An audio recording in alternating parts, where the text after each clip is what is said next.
El 7 de febrero de 1867, en Wisconsin, Estados Unidos, llegó al mundo una niña que llevaría por nombre Laura Elizabeth Ingalls.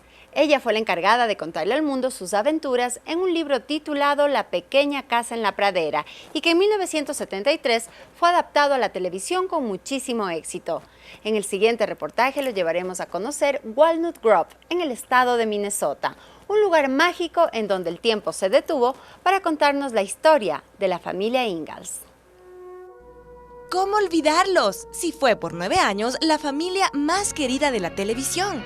Con ellos, el mundo se introdujo en la vida de la frontera occidental norteamericana del siglo XIX y vivimos todo el drama que Charles Ingalls y sus hijas tuvieron al mudarse de pueblo. Aunque la serie fue conocida como Little House on the Prairie, La Casa de la Pradera o Los Pioneros, en nuestro país todos esperábamos con ansias que la familia Ingalls comience. Lo que muchos no saben, sin embargo, es que los capítulos que veíamos a diario eran basados en hechos reales, porque el programa de televisión se inspiró en la saga de libros de la verdadera Laura Ingalls Wilder. Y cuando uno llega a Minnesota, el museo de ellos está abarrotado de visitas que se pueden enterar de un montón de cosas, como por ejemplo, saber que Walnut Grove, el pueblito donde vivían, sí existe, y que la capilla, las casas y las carretas son todas reales. Que los nombres de sus padres, Charles y Caroline, y de sus hermanas, Mary y Carrie, fueron verdaderos también, tanto en la serie como en la vida real. Ingresar al museo es retroceder en el tiempo y toparse con objetos y fotografías de los años 1800. Aunque la serie comenzó a filmarse en 1974 y terminó de hacerlo en 1983, la NBC decidió montar un estudio con réplicas idénticas a las que el museo muestra en el rancho de Sky Blue en California. Por eso, llegar hasta acá es sorprenderse cuando, por ejemplo, se ingresa a la cocina y se mira estufas de ese entonces, cafeteras y ollas muy antiguas. También hay teléfonos, pianos y hasta violines.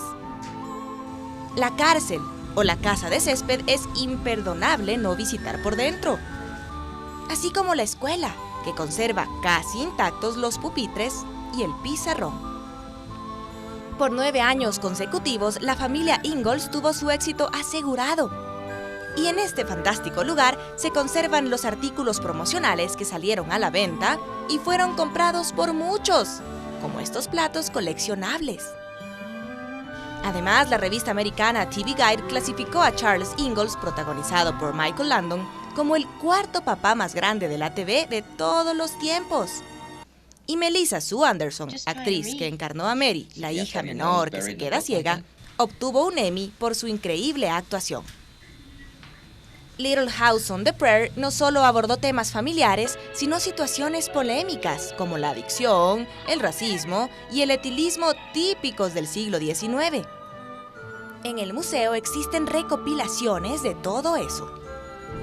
Y aunque también se pueden observar trajes y artefactos que no necesariamente aparecieron en televisión, ingresar al Laura Ingalls Wilder Museum es de cierta forma como entrar a uno de los tantos episodios que se rodaron hasta aquel 21 de marzo de 1983, cuando La Casa de la Pradera tuvo su último capítulo.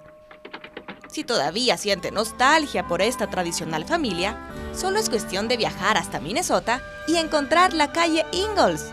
Por $8, usted podrá ser parte de lo que algún día fue la serie de inolvidable éxito mundial.